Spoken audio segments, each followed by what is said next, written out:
Dr. Hussey, great to have you here. Thanks for your patience. I know the evolution of the in-home podcast studio took a lot longer than we'd anticipated. So thanks for your patience. Yeah, of course. Happy to be here. Yeah. And before we really started recording, we were kind of touching on some of the tenets of your newest book, which is really focused in on pain. And I think pain is, as I was taught as a nurse and a nurse practitioner, is pain is whatever the patient states it is.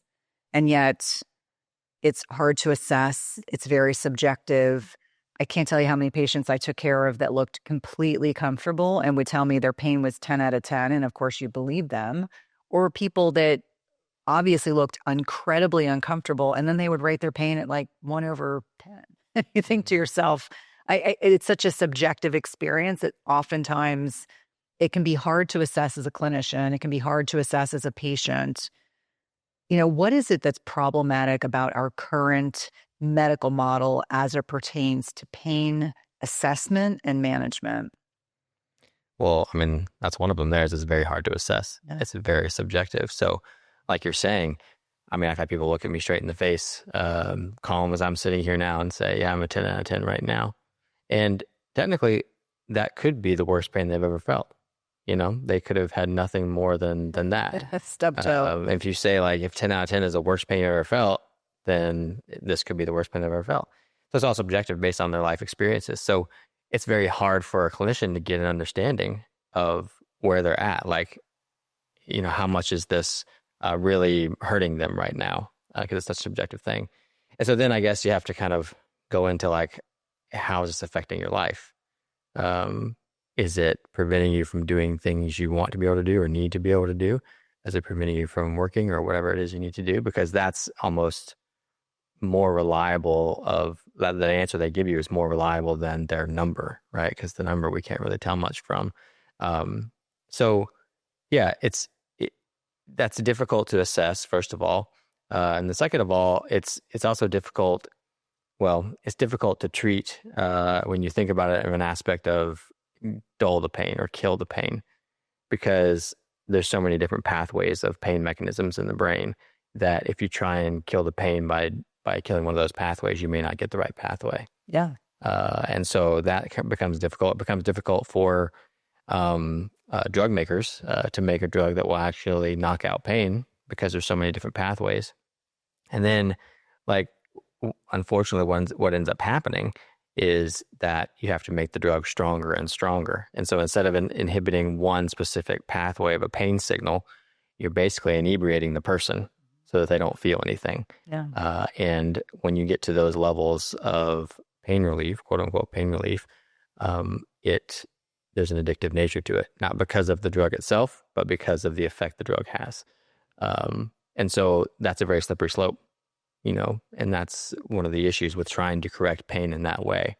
The other issue is that it's not really fixing why the pain is there in the first place. Right. Just to dull it, just to like knock it out so you don't feel anything.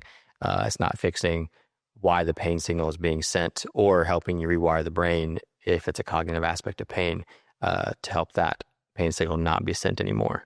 Yeah, and I think I definitely want to talk about the physiology and the anatomical structures that are impacted by pain impulses.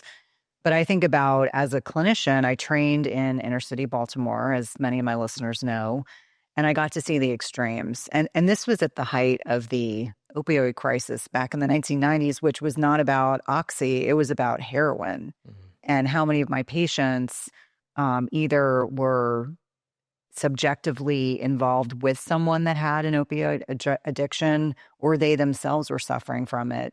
And I can remember my first job before I was a nurse was that I worked on Osler 8, which, for anyone that's familiar with Hopkins, that's the HIV and AIDS floor. It's probably something else now.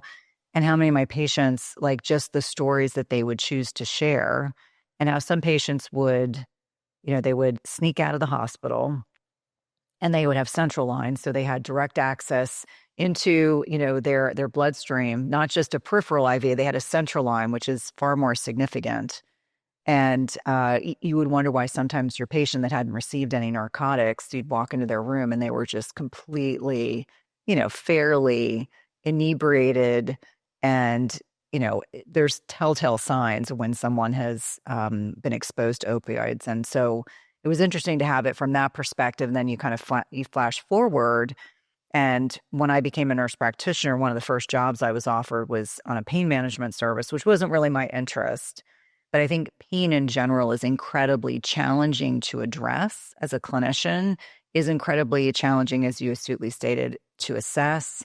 And then the other piece of it is you and I have both been patients on the other end of the spectrum. We both have had circumstances where we've been hospitalized, and we ourselves have experienced what significant pain feels like. And I would actually state that the worst pain I've ever had was my ruptured appendix. A close second to that was when my water broke and I was in active labor with my first. But I think about the way that pain is addressed and treated, and you're absolutely correct. In many instances, what I remember about those experiences was that I was given so much narcotics, where I was given so much pain medication, that I don't remember anything else beyond that. It was like I would have fleeting episodes where I was actually aware of being in the hospital in between sleeping or vomiting, because as a side effect for a lot of individuals, that's what they get. Like I think codeine was always one of those drugs. When we prescribed it, patients would say, yeah, I didn't have any more pain, but I vomited and then fell asleep. And so I think in many ways, there's this desire to assess our patients, to be able to treat them properly. But the challenge is always, are we actually treating the pain, or are we covering things up? And that's a lot of the tenet of your new book, is really helping people understand the pain response. So it was interesting in the book, you talk about the scope of the issue with modern management of pain. 20.9% of adults, or 51.6 million in the US, deal with chronic pain. That is quite significant, and it was a far larger group of individuals than I realized. And the cost of chronic pain, wait for this, $560 to $635 billion a year. That's just for chronic pain. Yeah. When you were writing the book, were you surprised to learn that it's that large of a scope of problem? Yeah. I mean, I knew about chronic disease in general, but when you kind of isolate it to specific aspects of chronic disease, like chronic pain or heart disease or whatever, it's always interesting to see like how much is going toward this one specific thing, because then it really makes you realize that if we just address that one specific thing, how much money would be saved for people, how much they're spending on their healthcare because they can't fix this chronic disease that they have, or this chronic symptom that they have. So yeah, pretty shocking. And for me, I deal with pain every day as a chiropractor. I'm still currently practicing as a chiropractor. And so people come to me for pain. That's the main thing. Chiropractic has many other benefits, but people usually come in the door because they've got some pain issue. So, I'm seeing it every day. And so it wasn't, it's a surprise to me to see those numbers and how big it is. And then it's also surprising to see like how lots of chiropractors struggle to stay in business. It's like, man, there's this thing here that could help, but people aren't utilizing it, and they potentially need it.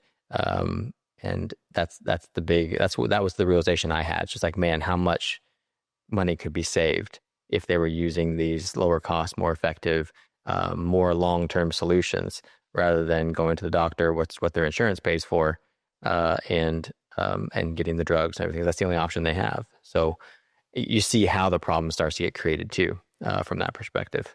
Yeah. And it's interesting because you go in and you talk about the Flexner report, and this will be the second time on the podcast that we've actually examined this.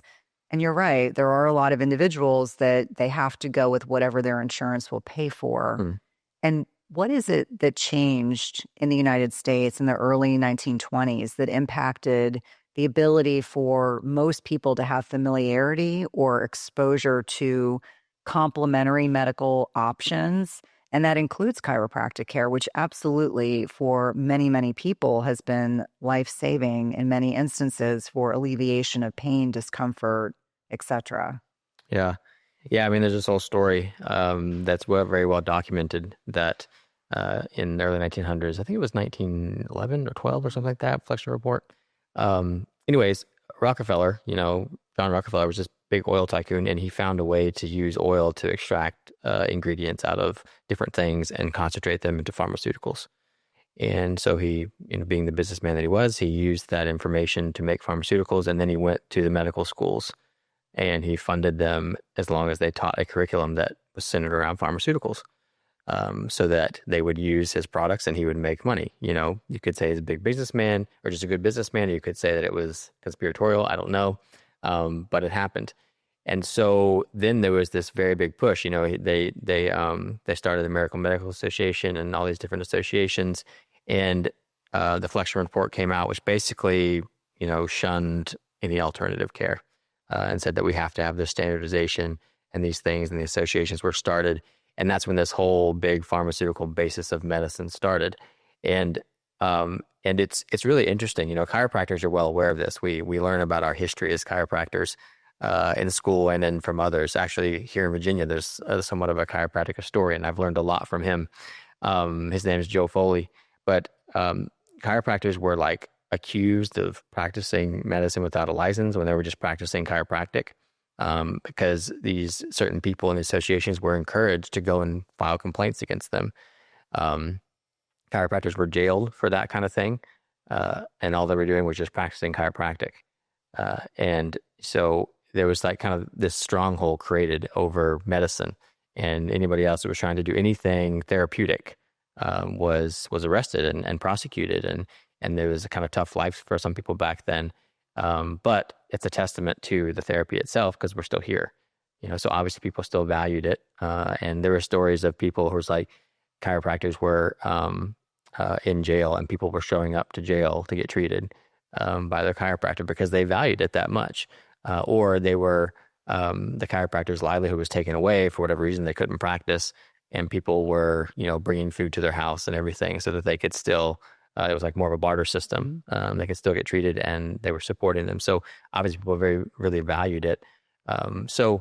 But that's where we got. That's how we got to where we are today. As far as like when you go to the doctor, your insurance company is going to pay for a medication, and for that doctor that's going to prescribe a medication. And any other option that you want, you have to pay out of pocket for. If you look, and even then, like they call it back in the like 70s and 80s, chiropractic had much better insurance coverage, and other alternative therapies did. And now they just keep taking away the coverage, and people come in and they say, I'm giving a treatment plan, what I think would get them the best result. And they're like, well, my insurance only pays for part of that, so I'm only going to do part of that. So it's just this really hard thing. And I'm not like complaining as a chiropractor. It's just that when you understand how that system's set up, it's geared toward pushing people toward the things that are going to make a profit for the system, which is prescribing the medications, going to the big hospital systems and that kind of stuff. And then people are kind of left to their own devices to seek anything else that may be more effective and work longer term. But as I talk about in the book, there's very complex mechanisms of pain that lots of times just chiropractic's not going to help with. People have to do other things too. So that's an uphill battle as well. Yeah. I mean, and thank you for sharing that, because I think that, for the same reason, nurse practitioners have only been around for about 50 years. And if you look at the research, we provide excellent care. And I would say 98% of the individuals I interact with are thrilled with nurse practitioners. But we will oftentimes get kickback, and it's generally from people who feel very threatened that there are other options to seek care with. And our conversation is not designed to point fingers or in any way be hostile towards any other licensed medical provider.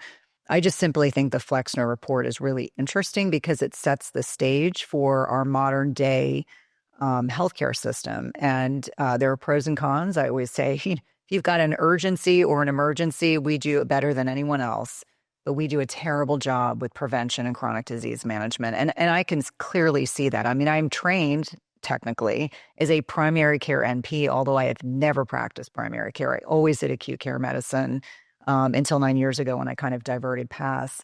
For anyone that's not familiarized with kind of the basic tenets of chiropractic care, I'd love to touch on that before we start to expand, because, to me, I think about, dear friends of mine like Dr. Stephanie Estima as an example. I learned so much from her about body mechanics and muscle and things that, my particular training did not provide a great deal of information on.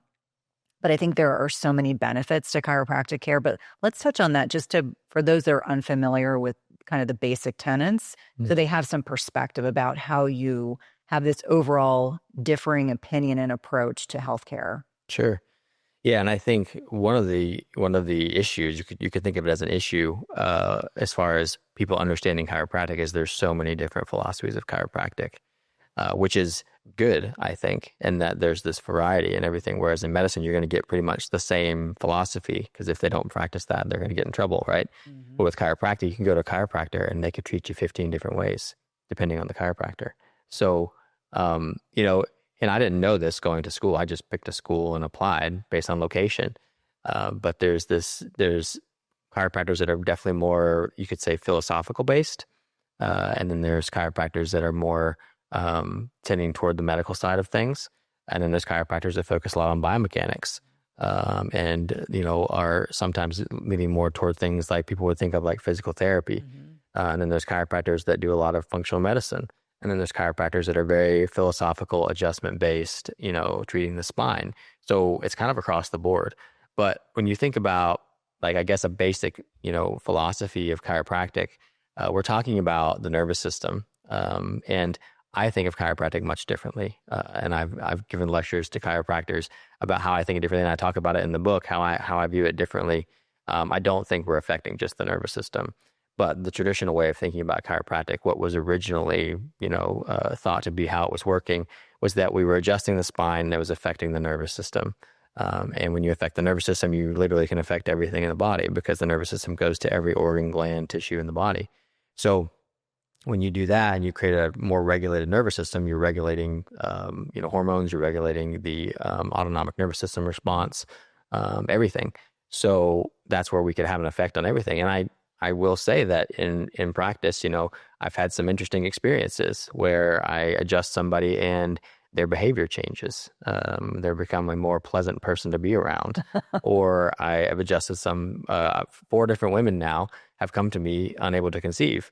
And I start adjusting them. I'm not treating their infertility. I'm just adjusting their spine, correcting the structure and function of their spine, and they get pregnant and they go to full term. So, I don't know. I can't explain that kind of stuff, but when you affect the nervous system, you affect everything. So that's kind of a basic understanding of chiropractic. And like I said, I think there's a lot more that we're affecting. We're affecting fascia, and there's a more biophysics approach, I think, than just, you know, dysfunction of a nervous system based on a spinal segment that's not moving properly. And, you know, I think a lot of the early pioneers in chiropractic, like the Palmers are some of them. They didn't invent chiropractic though.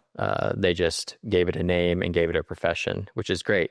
But manipulation has been around for, you know, years and years, all through the ancient societies and everything. People have been doing that kind of thing. But, you know, when you think about what they were saying, what they were describing back in the late 1800s, and the first, you know, chiropractic adjustments were being done formally as a profession, and what they were describing makes a lot of sense when you think about it from a biophysics perspective and affecting the fascia and electromagnetic fields, and more like, you know, quantum is a word that people talk about these days. It makes more sense to me than just signals from a nervous system. But that's just my particular opinion. What you learn in school is very philosophical, based on nervous system and spine and that kind of function. Well, because it's interesting. I certainly have had a lot of chiropractors on the podcast, and there's differing kind of philosophies in terms of practice. And so I appreciate that you kind of gave us a kind of a broad-based perspective, because, you know, one of the things that I find curious and interesting, you know, I'm traditional allopathic trained. I'm also functional integrative trained. And there's so much practice variation, you know, just even within nursing and advanced practice nurses. And so much to your point about chiropractors, that, you know, depending on where you went to school, what your training's like, what are your interests, what is your area of focus? And I don't know if you focus kind of broadly or if you are very focused on particular populations of patients. But, you know, for me, I find that the more niche down that we get, sometimes we can exclude the possibility of considering alternative perspectives.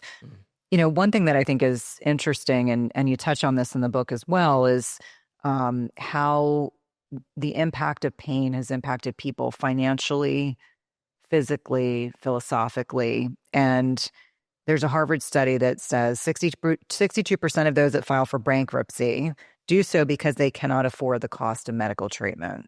That is unbelievable. 78% of whom had health insurance. So people, even with health insurance, being unable to afford to pay their bills. And there's a book that I read or listened to on Audible because I love to learn in the car. It's by Patrick Radden Keefe. And so he's this incredible investigative journalist. It's called Empire of Pain. And this is all about the Sackler brothers. And you talk about Dopesick in the book, which is another excellent resource. And you start to understand as this Flexner report was kind of brought up and it directly impacted the way that medical training is focused in on treating symptoms with medication. And then the evolution of the trajectory of the pharmaceutical industry, you superimpose, people are always looking for pain management, appropriately so. Acutely is different than chronic management. But what I found interesting was you start to look at the impact of OxyContin. And I trained in the 1990s. And when I finished my nurse practitioner training, it was 2000.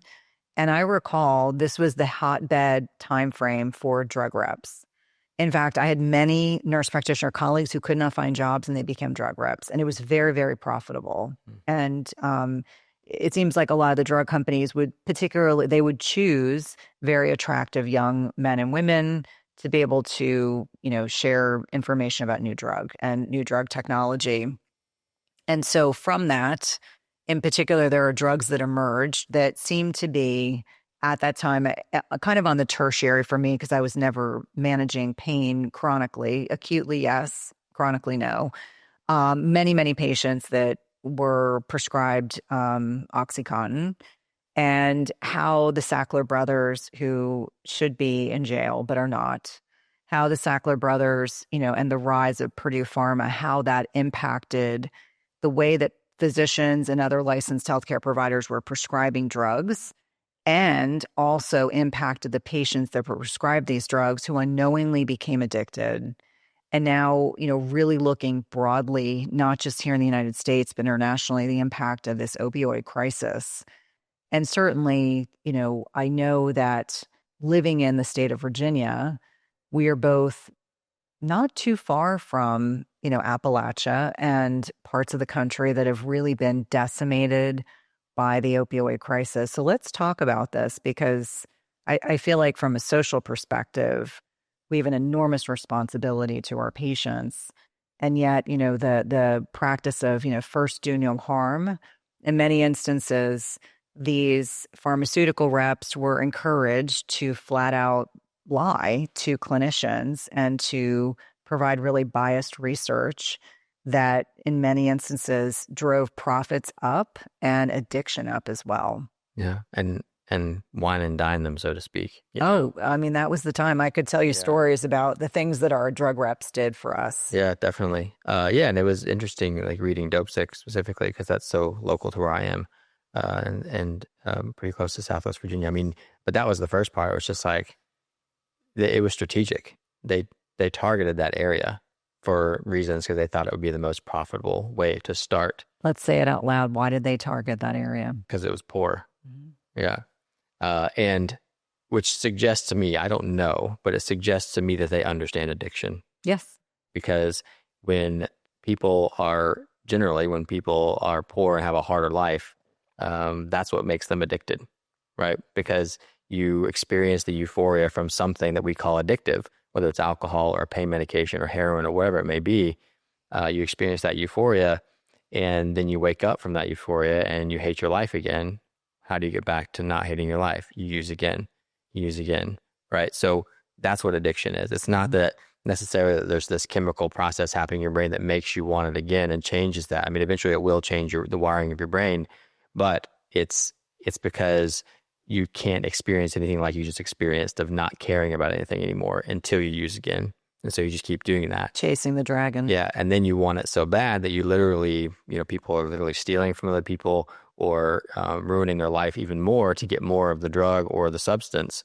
And you wake up and your life's even worse because you've screwed everybody out of your life and you want to use again. Like that's the cycle of addiction. And I've, people who break the cycle of addiction, it's always they replace something, they rewire their brain, they make their life better. That's always the case. Like I've heard people who just basically throw themselves into working out or something, some other way of doing something, that they become addicted to that, and that's a much better way to deal with any sort of if they ever had a problem, they would go run, or if they ever had a problem, they felt bad, they would go work out or something. So they all improve their life that way. So yeah, like that was concerning, that they targeted that area and it was premeditative. So, and then it was so close to home for me. Like, as I was reading the book, I was like, there's experiences that I've had personally being close to that area that I was just like, I didn't even realize that was the case, but that's probably why that is. Like I had some patients at one point. I was working in pretty close to downtown Roanoke, and I had some patients, and I just was asking the guy what he does for a living. And he was like, I drive things for people. And I was like, well, that's kind of weird, but basically he told me that he goes to New York and he picks up people and things and he drives them down Interstate 81. And then I read Dope Sick, and I read that 81 became this highway for drugs. And I was like, oh, that's what he was doing. That was his job, so things like that. And then I've had patients who've basically straight up told me that they were addicted to opioids and then harder drugs once the opioid prescription stopped, and that their whole family is addicted to opioids or harder drugs. And this one guy was just like, I stopped, and I did something different, and now I'm trying to help other people get off it. And I applauded him, but he was like, they don't work. They just mess you up enough that you can't feel anything. And I was like, you're exactly right. He told me that while I was researching this book. Yeah. And he said, yeah, everybody in this area, like lots of my extended family, have had this issue. And then most surprising to me was, like, in my experience, like you talked about, us having similar experiences, appendicitis. After that, like after the surgery, I didn't really have any pain, but nobody asked me that. I was just given this prescription, 2 weeks worth of oxycodone, I think. And I never took any of it. I got rid of it because I didn't need it, but it was just given to me. And, in Dope Sick, she talks a lot about that's how people become addicted. Yeah. Because it's not that, this is very important. It's not that the oxycodone itself was such an addicting thing. If you just take 2 weeks of it, that you're going to become addicted. It's like, I happen to enjoy my life. Yeah. So if I had done that, it's very unlikely that I would become addicted, because I would like to go back to the things that I like to do. But in a very poor area of the country where people are struggling and maybe not in the best situation, if they take that 2 weeks worth and they realize that it makes them forget about those things they're struggling, they want more of it. They go back to the doctor, hey, can I have some more? They may feel it. They may do that for a while, but then they stop. And then the person says, okay, well, now I need something else. Now they look at harder drugs and different things, or alcohol or whatever. And that's how it starts. So that's a very important component as far as addiction goes. And addiction and chronic pain are very hand in hand. So, yeah. Yeah, it's interesting because as I was reading your book, I was thinking about, people that I'd known throughout my lifetime that had addiction to opiates. And one thing that was really telling, back 1,000 years ago when I was an ER nurse in Baltimore, there was a nurse who worked shifts with me, multiple shifts. And she was this won't tell anyone who she is. She was a PICU nurse who floated down to the ER and was very nice. And I always noticed, I was like, dang, her pupils are pretty. I was like, no, in the back of my mind, I was like, noted. But then, you're in the ER, it's busy. And this is back in a time in the 90s where, yes, you had a Pyxis machine and that's how you got drugs out, but the whole thing would open. And so people could conceivably, if they were addicted or dishonest, they could pull other things out. And she and I had worked a lot of shifts together. And at one point, they count the narcotics at the end of the shift. And consistently, every time this person worked, the narcotics were off. And it turned out she had this terrible addiction and ended up losing her license. But because we had worked so many shifts together, I got like everyone that worked shifts with this person kind of got pulled into this investigation. And, they can tox screen everybody. They can do all these things. And I remember thinking, oh my gosh, this is someone who is such a good nurse, and how easily this can happen, whether it was you had a motor vehicle accident, you had a traumatic surgery or any kind of surgery. Like you pointed out, narcotics are prescribed so often. that it, you could unknowingly get addicted, and it could allow you to numb down feelings you don't want to experience or process, in addition to numbing out the pain. And so I always think about that nurse that I worked with years and years ago, because, she ultimately ended up not being able to continue practicing and Yeah. was really good at what she did. And then I think about, over the years, the constellation of stories that I've heard from patients, family members, about individuals that do get addicted. And I wonder if there are things that make us more susceptible. You mentioned the socioeconomic piece, more susceptible to addiction. And I start to think about, underlying trauma, or, just life episodes that happen, people that tend to be more likely to push the envelope. They're chasing that dopamine hit. They're the ones, the thrill seekers, and people like that might just be even more susceptible to these kinds of things. And it's a huge problem. I mean, it's not necessarily getting better. And I think from the perspective as a parent, the things that I get concerned about, and I sent our oldest to college with Narcan, not because I was concerned that he was going to experiment with an opioid. It's just, you're on a college campus, and at some point, someone is going to, do something that they could unknowingly be exposed. And so I remember having a conversation with several of my ER physician friends, and they were like, oh yeah, we did the same thing with our kids. That's like completely normal now. But it's not just oxycodone now, it's fentanyl, these synthetic narcotics that are even more powerful, and frankly scarier. Like back in the day when I would administer fentanyl in the ER, I mean, it was like, fentanyl, this is like serious stuff, and it's synthetic, so much stronger. And you have to be careful, conscientious with the utilization of it. But now you're finding fentanyl in just about anything, whether it's a pill, whether it's someone's, a joint. I mean, the stories that I hear, from law enforcement friends, from medical provider friends, I mean, it is a huge problem that is just not going away. Mm-hmm. I think the big underlying thing with that, this becoming such a big problem, and the use of these things becoming such a big problem, it just basically highlights for me that the modern way of life people are unhappy with, and they're looking for something so that they don't have to worry about these things, which means that the things that we're filling our lives with are unsatisfying to us. Mm-hmm. And we need to change that if we want to change this problem. It's not about controlling the substances. It's about making it so that your life is better than the substances. And that's the most important lesson from my book. There you go. Yeah, no. I mean, it's such an important thing to talk about. To me, and we could spend hours just talking about Purdue Pharma and, oxycodone. But let's shift and speak a little bit about, how do our bodies perceive pain? What is the physiology of the pain response? Because I think this helps explain why a lot of these drugs are not per se addressing the root cause of the problem. They're simply, kind of terminating the connect, like it's making us less aware of the pain, not per se addressing the pain at a cellular level. Right. Yeah. So I like talking about it in reference to the components of pain. So there's a sensory component, there's an emotional component, and there's a cognitive component to pain. And there's also what we call like neuropathic pain. But that's more like a nerve has become damaged and you're getting pain from that nerve damage. But these three components are the more common ones. So when you get you just like cut your hand or something like that, and it's painful, right? The pain is not happening at your hand. Some chemical change is happening in the tissue, and that could be from physical damage, be from a burn, it could be from any sort of thing. There's lots of different things that can cause this chemical change to happen.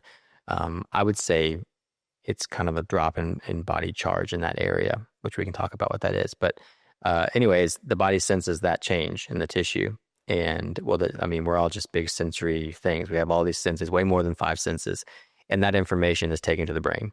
And the brain says, oh, something's wrong here. And it sends us a sensory pain signal back to that spot. So that's why they say pain is in the brain. And that's just one way that pain is in the brain, though. That's the sensory pain. And that is, most species of animal life have that mechanism of sensory pain. But some, like very lower evolved animals, just have that. So if they feel pain, they get away from it. And that's about it. And then there's also an emotional component to pain. So the the sensory cortex areas of the brain communicate to the emotional centers of the brain. And so this is very well evolved in most mammals and higher evolved animals, I should say, because this allows us to attach a negative feeling to pain so that we learn to avoid it in the future, which is very important, right? Don't burn your finger. Right. You make that you do that one association. time and you're like, oh, I know that's hot. I'm going to try and avoid that in the future. And there are people who are unfortunately born without an ability to feel pain. And I say unfortunately because that sounds like a great thing, right? But unfortunately, because these people don't live very long, because they never learn how to avoid pain, because they never have the pain signal that's never tied to the emotional aspect of it, that never gives them a negative response to avoid it in the future. These people obviously are, they tend to die of like complications from injuries, or just like built up scar tissues and things like this. And people say, well, can't you just tell them what's bad for them, what's not? And it's just like, well, how many times have you told someone that something's bad for them and they're still going to do it until they learn for themselves?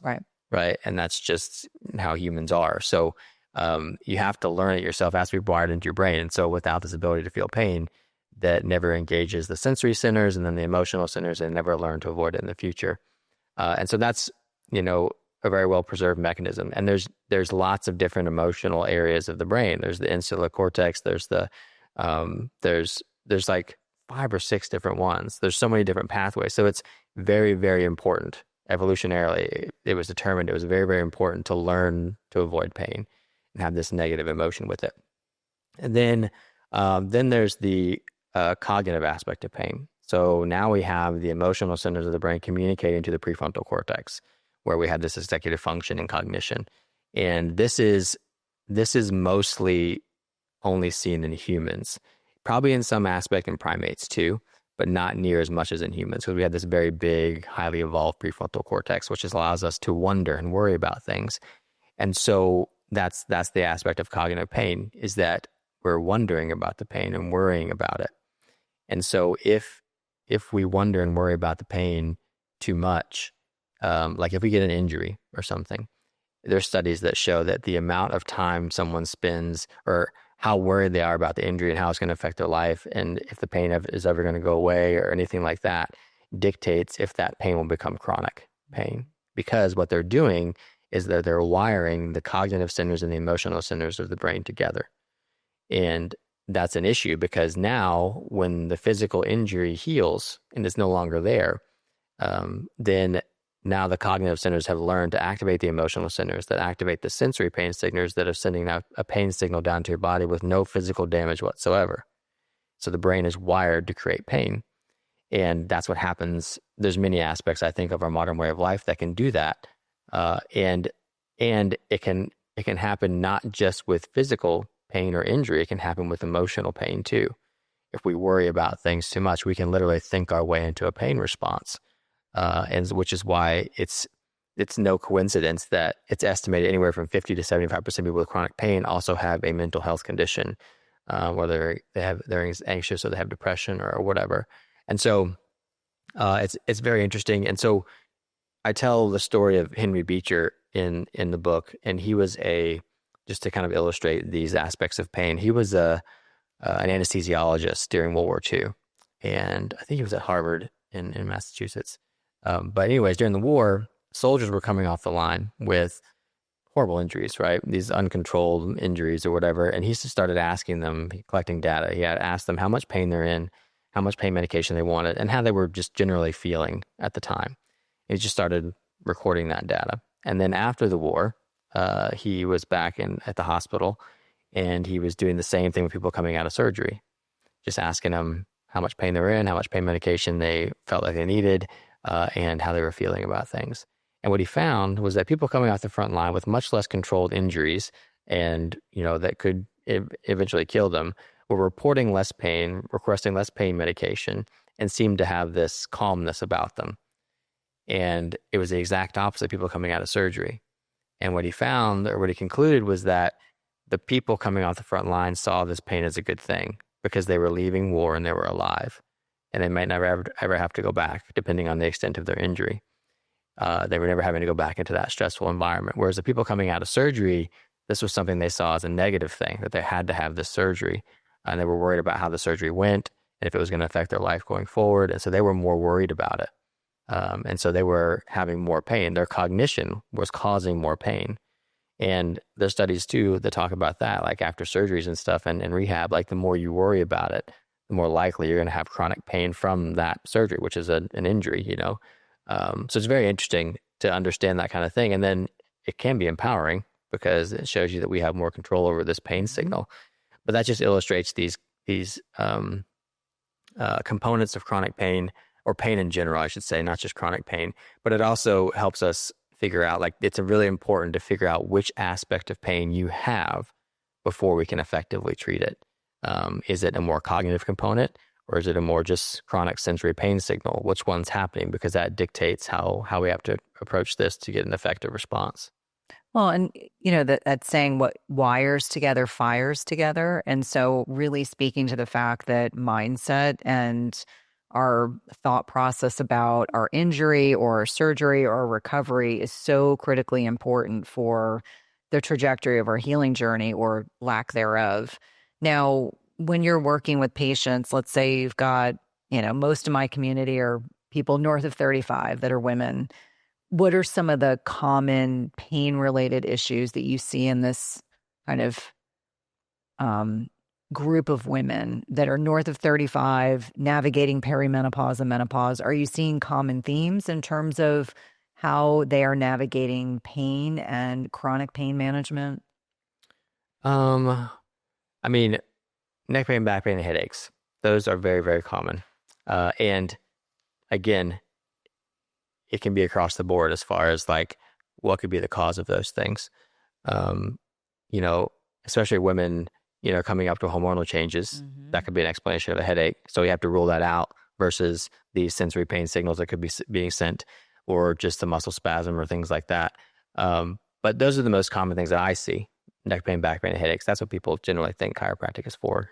So that's what I'm being attracted to. But I do have people that come for complex chronic pain type things, or I hear probably at least 3 or 4 times a week, like, oh, I have fibromyalgia, just like, I have this. Which is the catch-all. Like, yeah, 25 years ago, we used that term to explain things that wouldn't fit in neatly into another bucket. And now I look very differently at fibromyalgia because I think it really speaks to our lack of understanding of some of the things that are going on, whether it's, tick-borne illnesses, MCAS, all these differentiators that can impact how someone experiences pain, not to mention the fact, post Women's Health Initiative, how many women were taken off their hormones, and that just worsened a lot of their pain experiences. Why is fascia so important? I think the more I learn about it, the more I have great reverence and respect for it. And I learned little to nothing during my training about it. Yeah, same for me. We were just like, we're dissecting cadavers, and we're just like throwing the fascia with it. Oh, we got to get this out of here. It's interfering with our ability to learn the anatomy, but it was everywhere. We're just having to go through these layers of fascia, which should suggest that it's important. And it's not just this thing that holds us together. But I think that one thing that illustrates why it's so important is that it is everywhere. And we now have evidence that, and we know that it penetrates the cell wall and goes all the way to the level of the DNA. And it's not like this layer of tissue laid on top or in between organs and bones and things like that, holding things together. It's interwoven between all of it. So it's like this spider web 3D thing going through everything, which means that it's connecting everything, which means that it's to me, it suggests that it very likely plays a role in communication. And that's exactly what we found. It's a highway for communication, not just like communication like we would think of a nervous system communicating a signal like that, more like communication, like energetic communication, energy transfer. And they've actually shown that fascia is like kind of like the wire in your wall. It can communicate electricity, protons and electrons. So it can communicate through fascia or be transported through fascia. And so we're talking about eggs going through the mitochondria. It's literally interwoven everywhere. So whatever's going on in this section of the body over here, your body can communicate what's going on over here through fascia over here. And then the other aspect of why it's so important, we understand that, is that if fascia gets damaged, now it can't do that job. And we call this scar tissue, where there's this tightly packed fascia that is not laid down like a normal spacing of a normal fascia. That interferes with its ability to do that job of communication or of hydration. So it's not just this thing that that holds us together and creates restricted range of motion when we get scar tissue. It's actually interfering with communication and your body's ability to communicate within itself, which is probably the most important aspect, I think, of health, is your body's ability to communicate what's wrong and when it's wrong. So we're learning about this intelligence of fascia and the role that it plays.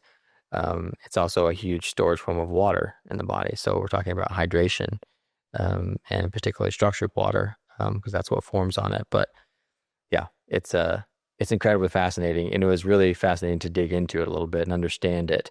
And it's what led me to my different perspective of chiropractic. And like when we're affecting fascia, not just the nervous system, what are we affecting there? And it led me down a whole different pathway.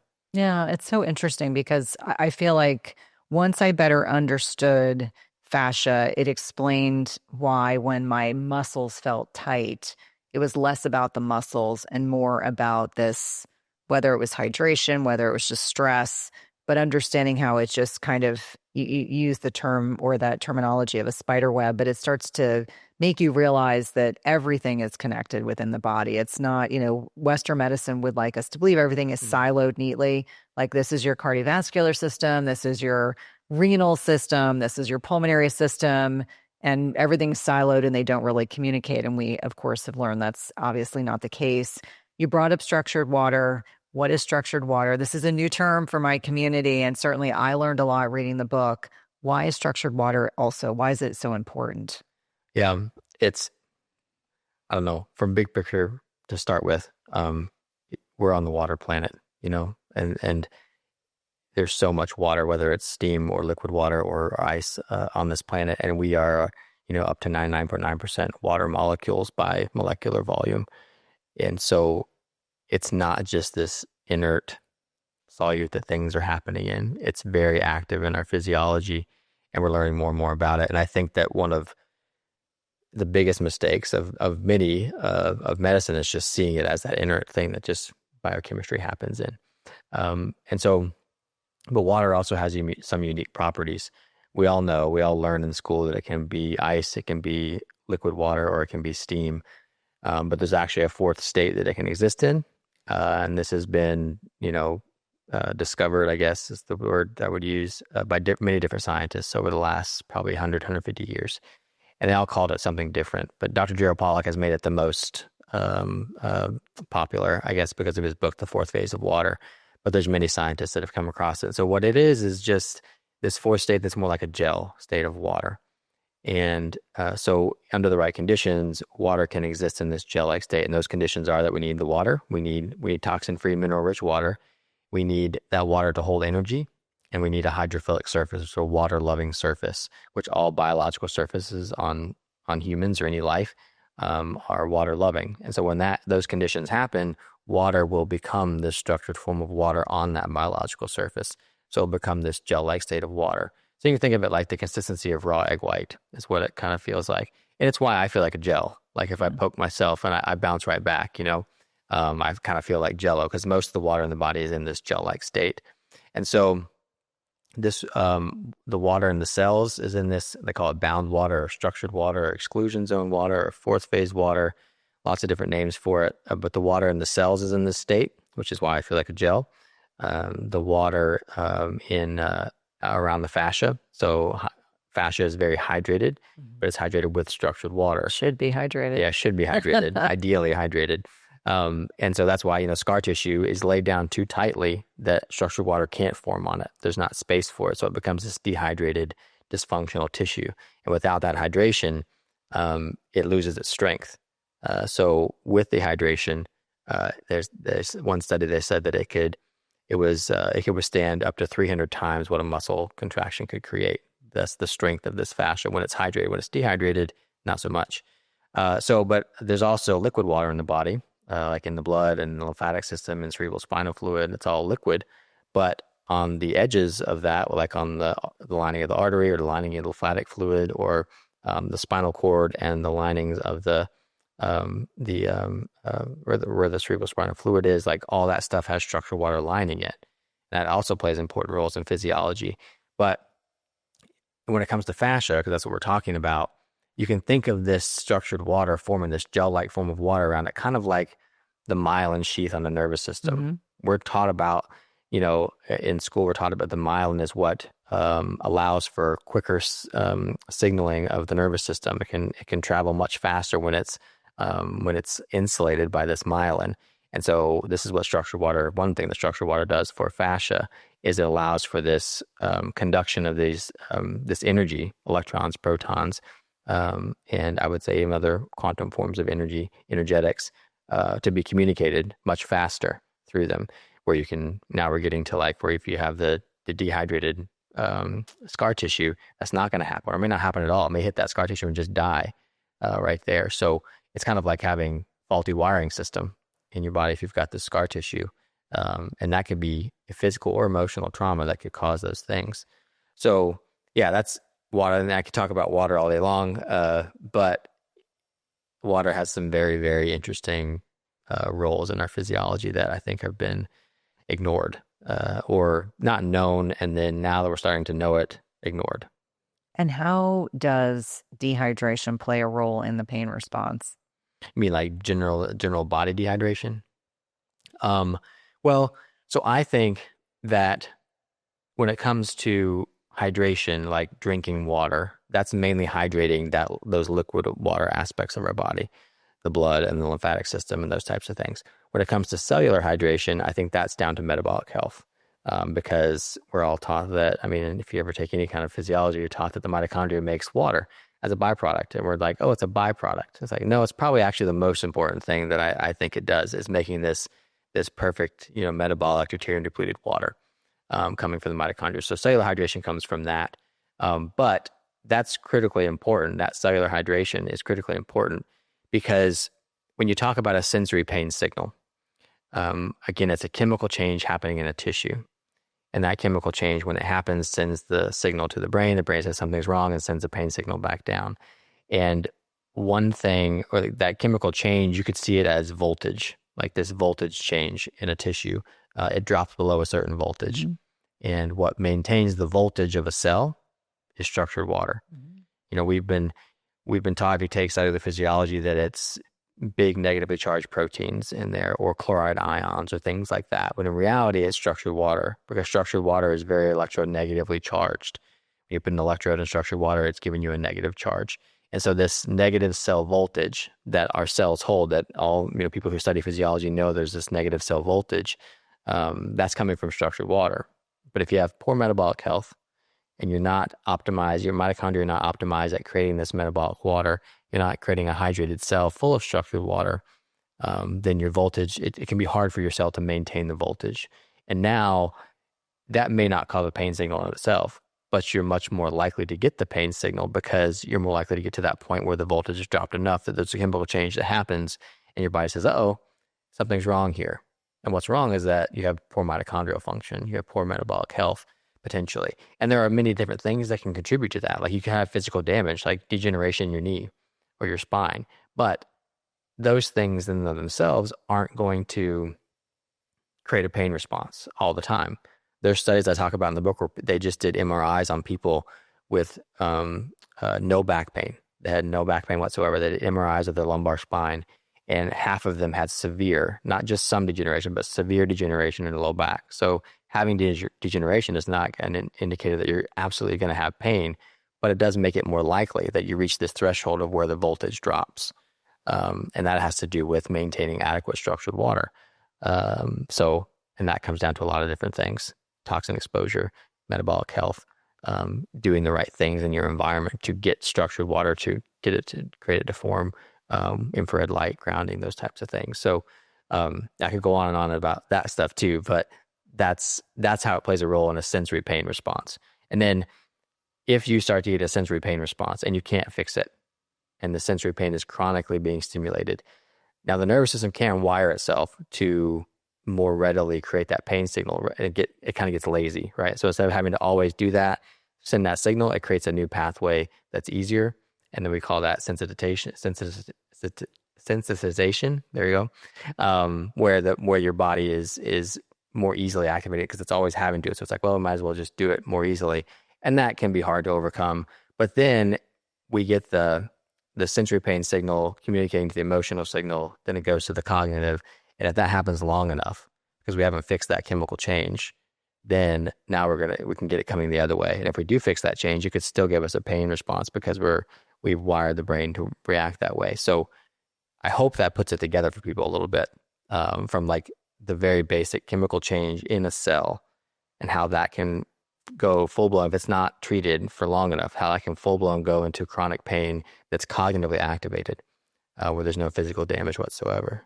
Yeah, I'm glad that you touched on metabolic health and mitochondrial health, because we know by the age of 40, most, if not all of us, will have some degree of mitochondrial dysfunction. And I think this is improving. It is evolving. It is greater awareness. 10 years ago, everyone thought I was crazy talking about metabolic health and doing it in a way where I was trying to make the information more accessible. When you're talking to your patients about the things that are going to put them at greater risk for poor metabolic health, I know nutrition and lifestyle play a huge role. Are you sometimes surprised that with greater awareness around these topics and them becoming more popular, it seems to me there's a trickle-down effect. Sometimes it takes a while before the general lay public will have greater familiarity with it. What are some of the stumbling blocks that you feel like your patients are dealing with regard to mitochondrial dysfunction or poor metabolic health? Yeah, I think, again, one of the biggest ones, we keep going back to this, is there's just many aspects of the modern way of life that are seen as normal, right? Or seen as things that everyone should be able to do and not have an effect on their health. And then someone tells them that, no, actually these things aren't normal, they're contributing to your problems. And they're like, no, that doesn't make sense. Like, my doctor's never told her that, like that doesn't make sense. So at first they're just like, I'm not going to do that. That doesn't make sense in their head. But then the more and more they hear it, hopefully, I mean, I think the average is like 7 times someone has to hear something before they start to even think about changing something. Or they've tried so many of the things that it's not working. And they finally get to the point where they're willing to do anything. But I think that it's just been so normalized, all these things that I feel are contributing to all chronic disease, but specifically in the context of this conversation, like that chemical change in the tissue that can create a chronic pain signal, or a sensory pain signal turning into a chronic one. They're so normalized, all these things, and you can just list them off. Toxin exposures are huge. And they're hidden everywhere. And you start to think about that. You start to lose your mind trying to avoid toxins, which is then not helpful.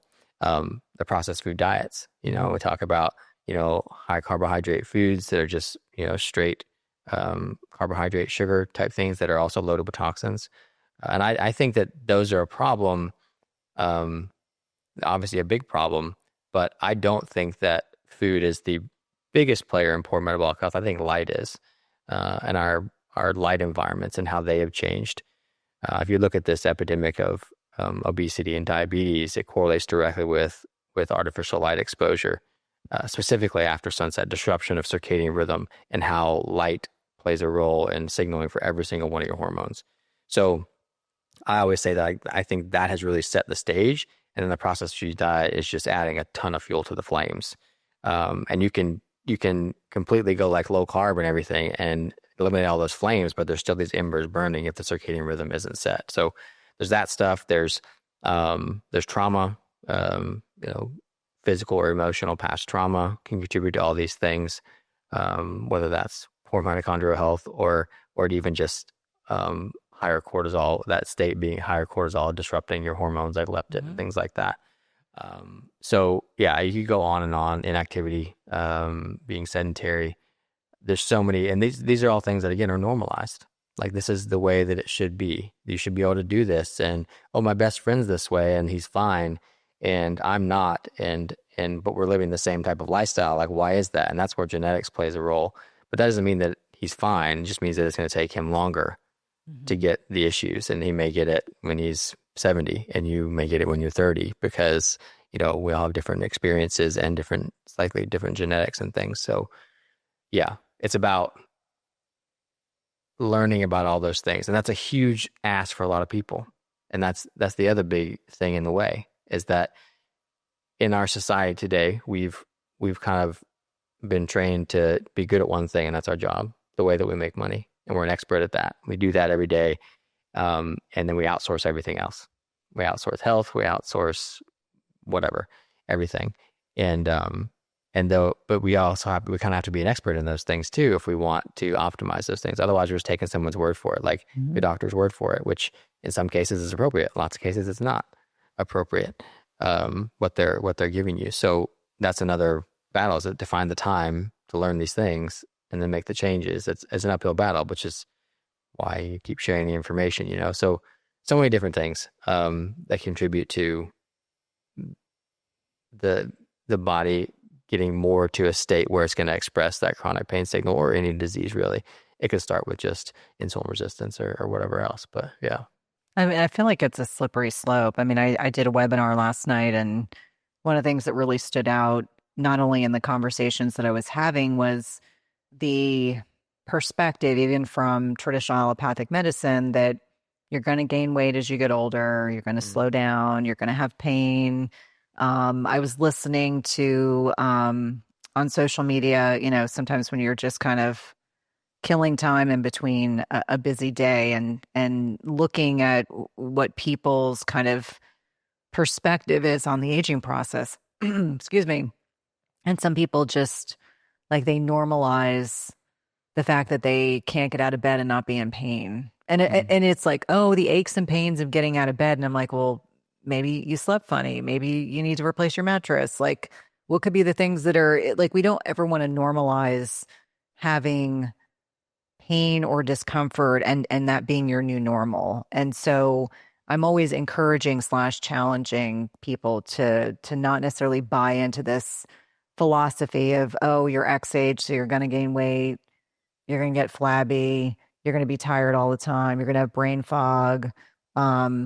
It's normal to eat all of your diet comprised of ultra-processed foods. It's normal to drink soda all day long. It's normal to want to eat Krispy Kreme donuts. And I don't know why. Krispy Kreme donuts were like a thing in Baltimore, and then most of the East Coast likes Dunkin' Donuts. But the point of what I'm making is that we've normalized not taking care of ourselves and accepting the consequences. And I encourage people to think about,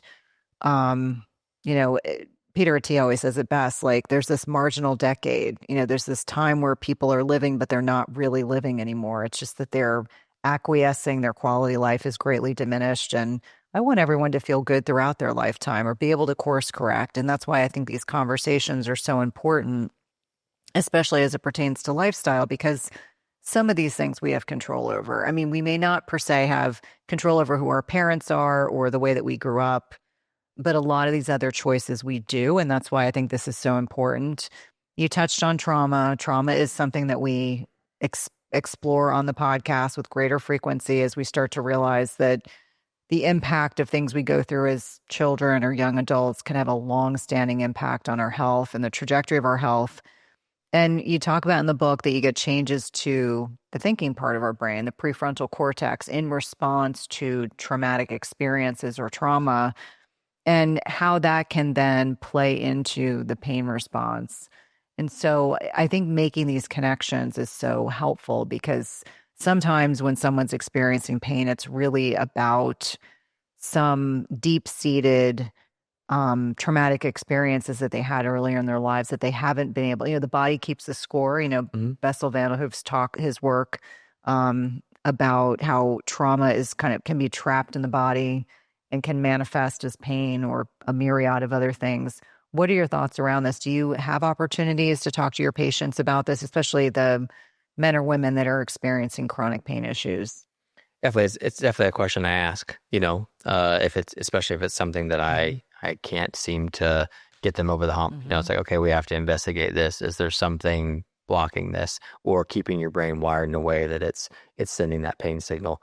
But yes, you know, we're talking about experiences pretty much, whether they're big T trauma, like you know when this happened, and it was very clear that this thing was traumatic, or when it's more complex trauma that you may not know why it's there, but you keep doing a certain behavior that you can't explain, and it's keeping you from being what you want to be, those types of things. So, and yes, these types of things will wire your brain in a certain way, especially if they happen when we're younger, when our brain is still developing. And so when you think about, when I've explained pain in the way I have, where we talk about how the cognitive centers of the brain can activate all the way through the emotional and the sensory and cause a pain signal, people who've been through trauma that have wired their brain in a certain negative way are much more likely to get to that point. So, and in writing the book and researching it, I kind of found that chronic pain is like this, or like let's say sensory pain signal could be like a micro trauma that can turn into a macro trauma if it happens long enough. And that macro trauma rewires the brain. And that these trauma situations, or it's big T trauma or complex trauma, like they can rewire the brain too. So it's all about rewiring the brain to treat these things, whether it's cognitive issues or mental health issues, or whether it's pain, chronic pain. To me, I kind of see them as one and the same. And kind of people were like, well, how do you do that? How do you rewire the brain? And there's many different ways. Like one reason that like good therapy works is because you're creating an empathic relationship with another person. And that is one way to rewire the brain, re-engaging right and left brain. But there are many different ways you can do that. And in the book, I came to the conclusion that nature basically rewires the brain. There's many aspects of nature. And there's many modern day technologies or therapies that have been discovered or invented that are basically trying to mimic nature, that have been shown to rewire the brain. Like one of them is exercise. You know, you could exercise and that rewires the brain. Or you could set your circadian rhythm, or even chiropractic's been shown to rewire the brain. Or grounding has been shown to do that. All these different things where basically you're creating a safe signal. You're getting your body the right information from externally.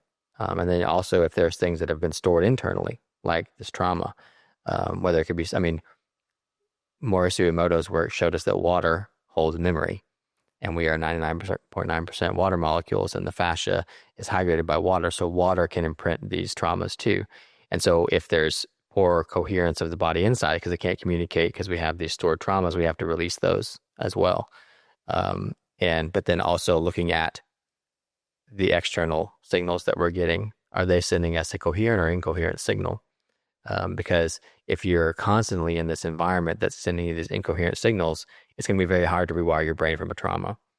And so, yes, that session with the therapist was useful, but if you go back into this environment that undoes all that, just like, this chiropractic adjustment was useful, but if you go back into an environment that just undoes all that, it's not gonna work.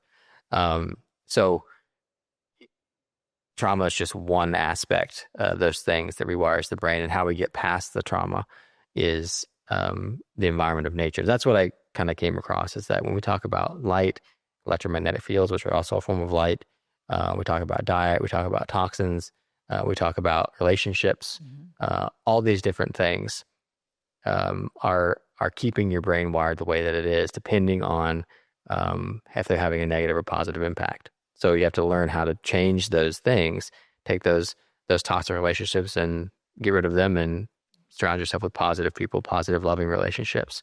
Look at your light environment and set it to the day-night cycle of the sun. Very, very important.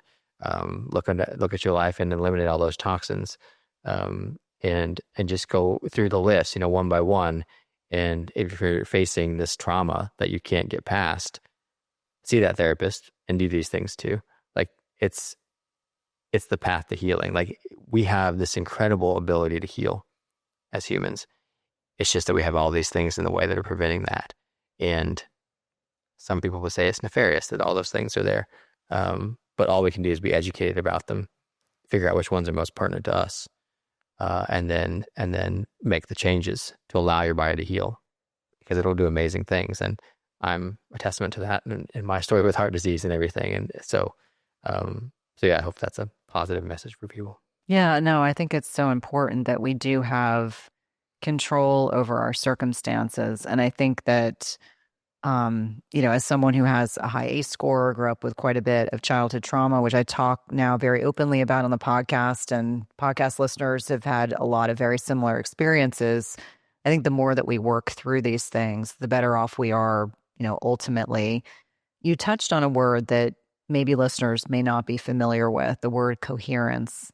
Help us understand what coherence is and why it's so important. Yeah, coherence, like basically, it's just when two things are interacting with each other and based on each other. So if this does something, this going to do something else. So you could have coherence of two things, or you could have coherence of like a whole system. And so that's what we're talking about.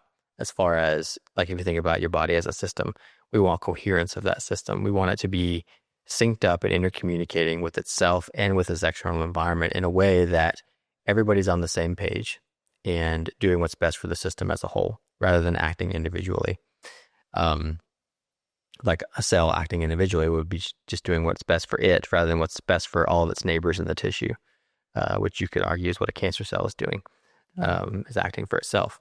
So when we talk about coherence, we need to think about restoring the body's internal ability to communicate, which one of those is the nervous system.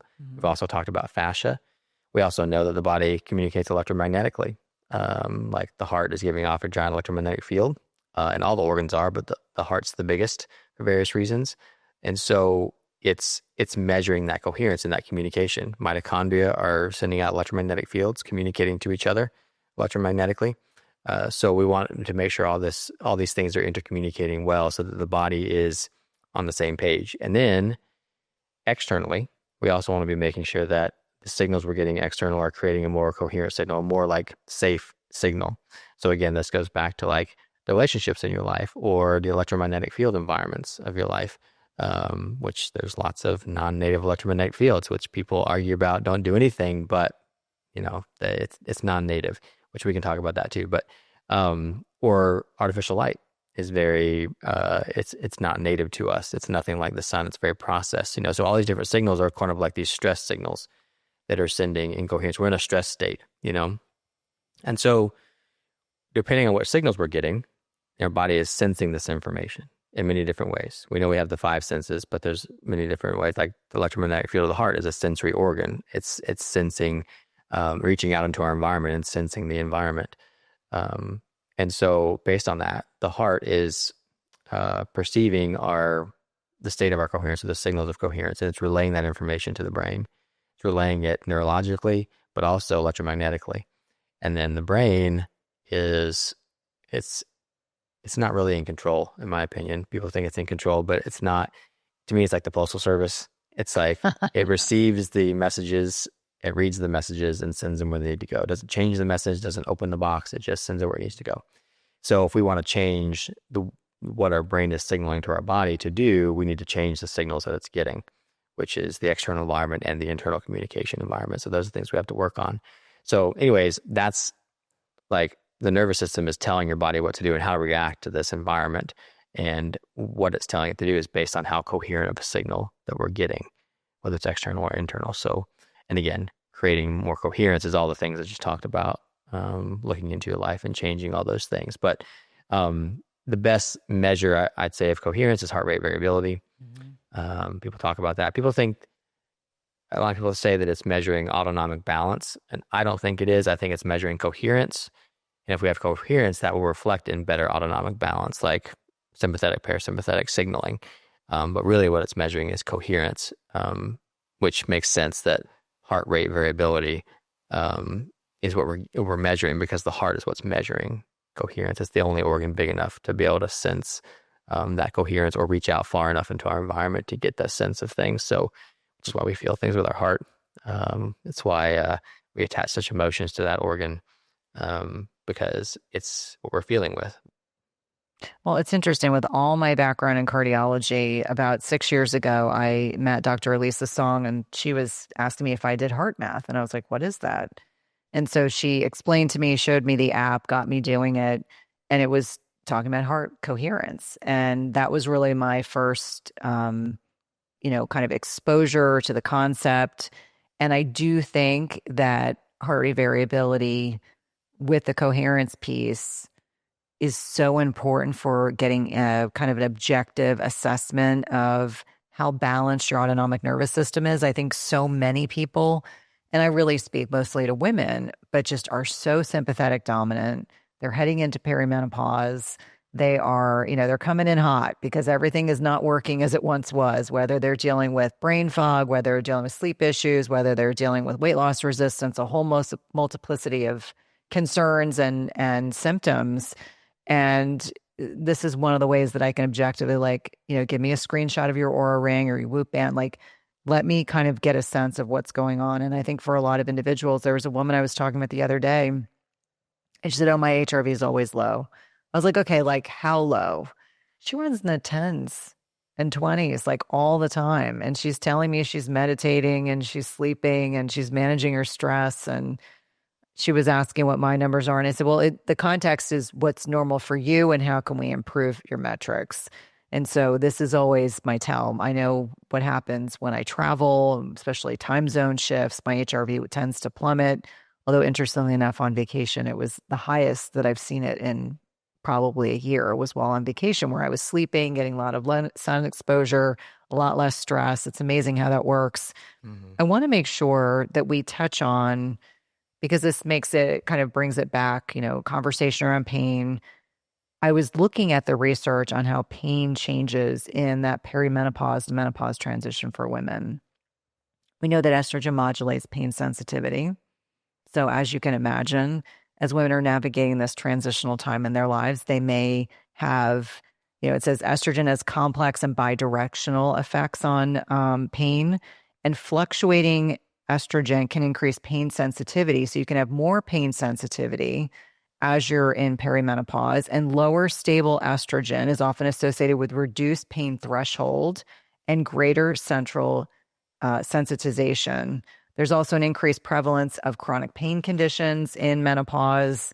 I'm sure you see this: chronic low back pain, headaches, migraines, TMJ, and how HRT can improve sensitivity to pain, which I thought was really interesting. And obviously, stress and inflammation and lack of coherence can all magnify it as well. And I'm sure you probably see this in clinical practice just based on our conversations today. Mm-hmm.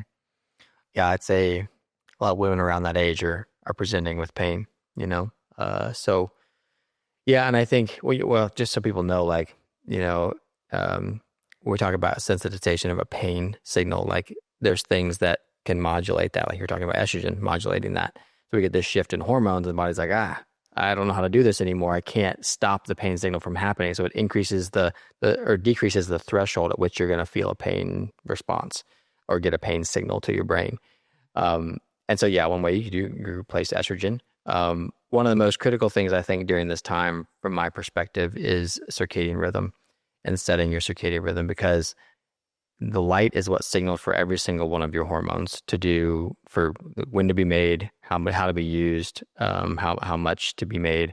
And so that's signal through the eye that hits the back of the eye, and that information signals to the suprachiasmatic nucleus, and that goes to all of the centers in the brain that regulate our hormones. Those things are measuring the amount of hormones and then signaling to the body, hey, we need more of this, less of this, that kind of stuff. So during that time, it's incredibly important to set your body to the day-night cycle of the sun, because that is the light stimulus that we had forever until we invented fluorescent bulbs in the 1950s, because incandescent bulbs weren't really enough to disrupt that day-night signal. There's a very small amount of blue light, and blue light is the signal that tells your body night versus day. So this means being very conscious of light exposure, artificial light exposure before sunrise. So that's screens, LED bulbs, phones, all that stuff, computers, and then being especially very conscious of it after sunset.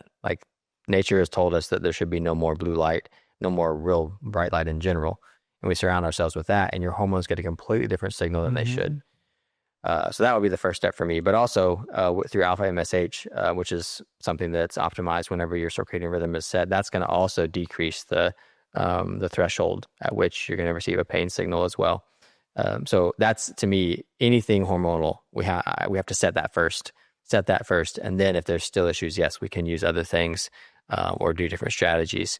But yeah, and that's, I just, it's associational, but you just look at in like mid 1950s, we invented fluorescent light. LEDs came along in the 70s, and what has happened? Just skyrocketing disease. And there's many other things that changed too. Yeah. Many toxin exposures, seed oils, all the different stuff that we've changed about our environment. But that was a big one, because you add all these things and you disrupt hormones in the context of the processed food and the toxins and everything. Your body doesn't know what to do, when to do it, how to do it. And then also, I think as far as like cleanup of hormones and a whole new way of processing hormones, which is something that menopause will bring about too. I've heard some interesting arguments that the liver stress is one of the biggest issues in menopause, because the liver can't deal with the change in hormones, because it's been so much toxic buildup in it for so long, and then the shift happens and doesn't know what to do.